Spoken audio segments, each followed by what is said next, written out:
segue. Things haven't been going smoothly for the Cleveland Cavaliers lately, and apparently LeBron James' complaints date back to at least the offseason. Our Brian Windhorst reported on the Low Post. James is bothered the most by the team not trading for either Paul George or Eric Bledsoe. Both players were on the trade block during the offseason, but the Cavaliers failed to acquire either player, even though they were offering Kyrie Irving in return. Stephen A., what do you make of King James' disappointment?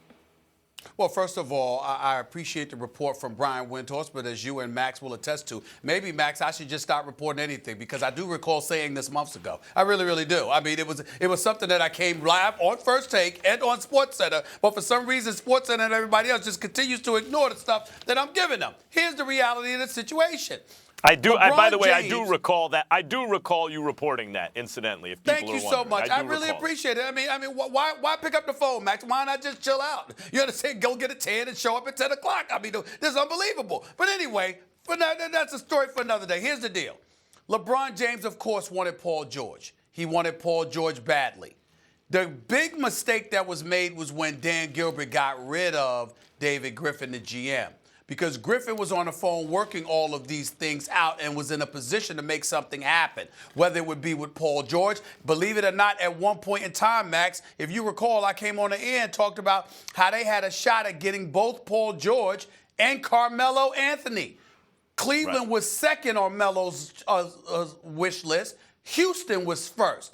After he couldn't get Houston and he couldn't get Cleveland, he pushed the envelope and made sure he was able to get out of New York and ended up in OKC. But originally it was supposed to be Paul George with Melo in Cleveland, and it didn't happen. So LeBron James being disappointed, who the hell wouldn't be disappointed in that? Because if LeBron James has Paul George, along with Carmelo Anthony, they coast to the Eastern Conference Finals. We're not having these kind of discussions right now, and everything is peachy keen. They're bigger. They wouldn't be the defensive liability that an Isaiah Thomas is, not to mention the fact that even though Isaiah Thomas is not a bad guy by any stretch of the imagination, he's just a guy that's been underappreciated looking to get his money.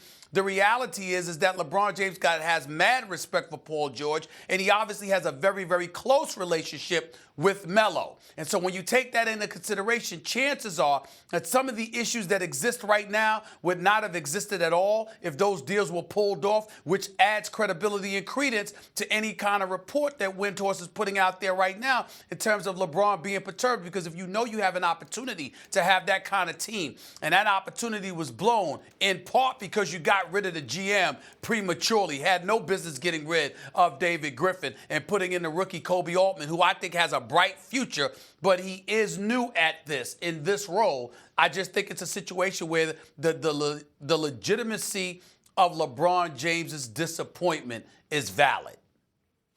Here's the problem with what LeBron James is saying, which is basically this, Stephen A. In the NBA, you don't trade $1 for 4 quarters, because $1 in the NBA is worth more than 4 quarters. This is what Jerry Buss told Kobe when Kobe wanted out of L.A. Because I got a 5-carat diamond, I'm not trading it for 5 1-carat diamonds, right? You're a 5-carat diamond. So $1 you don't break into 4 quarters in the NBA. You try to do the opposite. The problem is it's hard to find other dollars. There aren't that many of them. So if you got $1 in Kyrie Irving, yeah, you'd like to get $1 back. Who's that? Paul George is $1. Carmelo is not, by the way. Not anymore. Paul George is $1. Isaiah Thomas is not. Isaiah's a 50-cent piece. So they got a 50-cent piece, and it was, by the way, he's not even worth that yet because he still has to really fully recover and then get his legs under him and then be integrated into the offense. And LeBron's basically sitting here saying, I didn't want a 50-cent piece in a couple of quarters. And by the way, Crowder's underperforming, having a bad season. I wanted $1. Paul George is $1. If you trade it, you get one back. The problem with LeBron saying that is, LeBron, you get the credit, as you should, for 7 straight finals appearances. No one has done that since Bill Russell. I don't care if you're in the Eastern Conference and the comp is not as good and blah, blah, blah, blah, blah. How many times he's lost in the finals? Because he's already also won 3 of those. 7 straight finals appearances. Lord, LeBron James is a great player, but he also accepts the responsibility whether he wants to or not. if they don't make the finals this year. You cannot point to the GM. You cannot point to the organization. It is on LeBron. Specifically in this, because really what he's arguing, Stephen A., is you got suboptimal return on a trade. You can't assume optimal value in every trade you make. They did get a very good deal considering Kyrie had devalued his value by the fact that he was going around saying, I want out, right? So they got what they could. It wasn't optimal. LeBron, life is not optimal. Life is not perfect. You can't complain about that now or even a month ago because IT Max, is not playing as well as you'd like. You're missing a very, very important point, Max. Remember, Kyrie didn't go around saying anything.